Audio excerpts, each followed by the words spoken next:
Non, non, non. L'amour inconditionnel pour un humain, dans la condition humaine, je pense que ça n'existe pas. Ça n'existe pas parce que déjà c'est lié à cette condition humaine, hein, par rapport à l'environnement qui est le nôtre, par rapport à l'environnement physique, par rapport à l'environnement relationnel.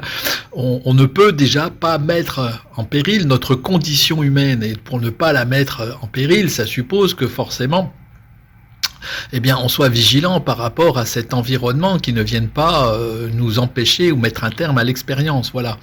N'oublions pas que quand on dit amour inconditionnel, il y a amour dedans. Amour, c'est quoi? Amour, c'est la force de cohésion, mais notre nature même, hein, au sens spirituel, au sens métaphysique, hein, dans mon approche telle qu'elle est dans mon approche.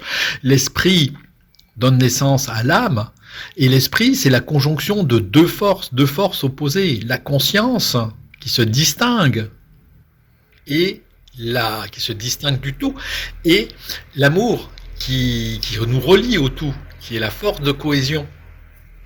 Donc, on peut avoir tout l'amour qu'on veut, on n'éliminera pas néanmoins le besoin de distinction, le besoin d'unicité. Hein, la devise, c'est tous unis, mais tous uniques. Voilà.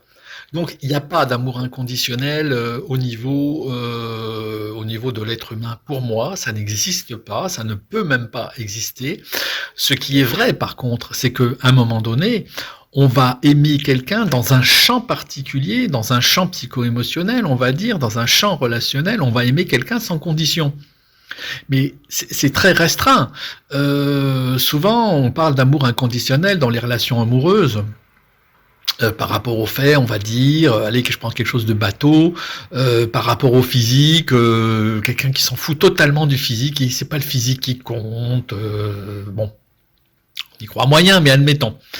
Admettons des gens qui vont être très attirés par l'aura, par le charisme, des gens qui ont un fonctionnement, même au niveau intime, des gens qui sont sapiosexuels par exemple, c'est des gens qui sont absolument intéressés par l'intelligence d'une personne, ce qu'elle dégage, sa culture, etc. Et ça va provoquer de l'attirance. Maintenant, est-ce que la même personne avec le même bagage intellectuel, le même charisme, mais un physique disgracieux possible est susceptible de provoquer une attirance et du désir en termes de sexualité?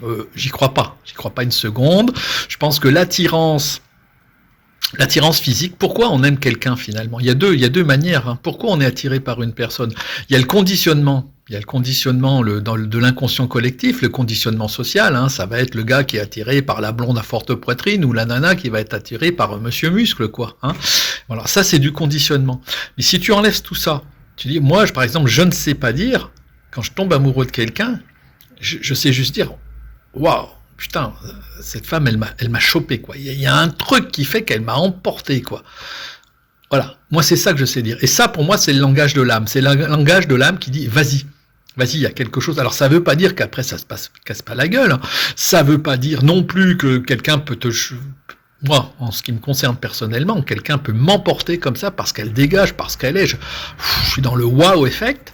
Ça veut pas dire que ça va se concrétiser parce qu'à un moment donné, au niveau des caractères, je vais peut-être voir.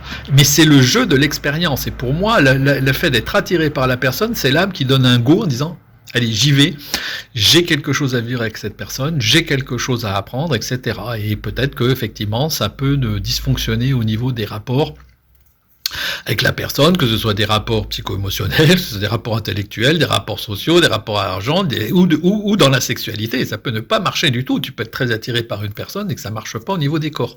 Voilà. Donc, voilà. Donc, il n'y a pas de truc inconditionnel, si ce n'est qu'à un moment donné, tu peux être attiré par une personne. Ce qui peut être inconditionnel pour tout, par exemple, tu peux dire, tu peux toi avoir réglé un problème lié, je sais pas moi, à une des caractéristiques, des problèmes de jalousie par exemple. Mais alors t'es pas du tout jaloux parce que t'as compris, t'as travaillé sur toi par rapport à l'estime de toi, qui fait que c'est pas un problème du tout. C'est plus un problème du tout pour toi. Et là, de ce fait-là, c'est inconditionnel, quoi, sur cet aspect-là.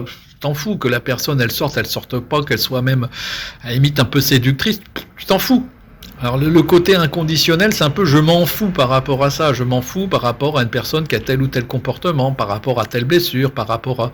Voilà, c'est là où ça devient inconditionnel parce que quelque part, toi, tu as réglé une problématique.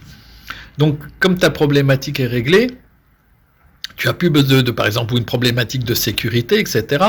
Bah, voilà, tu t'en fous, t'en fous d'aller avec une personne, par exemple, qui sort beaucoup, tu t'en fous d'aller avec une personne qui est séductrice, tu t'en fous d'aller avec une personne qui est très matérialiste, parce qu'à la limite, toi, bon, t'as compris ce que c'est, puis que tu vois que la personne, dans le fond, bah, elle n'est pas au même niveau que toi, etc. Donc, ça devient, tu t'en fous. Et quand je dis tu t'en fous, c'est là où peut s'exprimer, pour moi, une forme d'inconditionnalité. Que ce soit comme ça ou comme ça, tu t'en fous. Il n'y a pas de conditions particulières. Tu n'imposes pas de conditions particulières. Voilà. En dehors de tout ça, un amour inconditionnel pur, pour moi, ça n'existe pas. Voilà.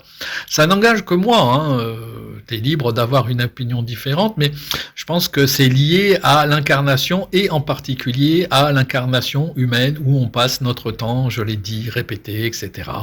À non pas à nourrir nos besoins, mais à combler des désirs et des manques et on s'accroche éperdument à ça la plupart du temps et qui dit nourrir un besoin et un manque, un besoin de se distinguer, un besoin de nourrir ces conditionnements, eh ben, fait qu'il y a forcément des conditions. La condition étant de pouvoir justement satisfaire ces manques-là. Voilà. Eh ben, on en reparlera.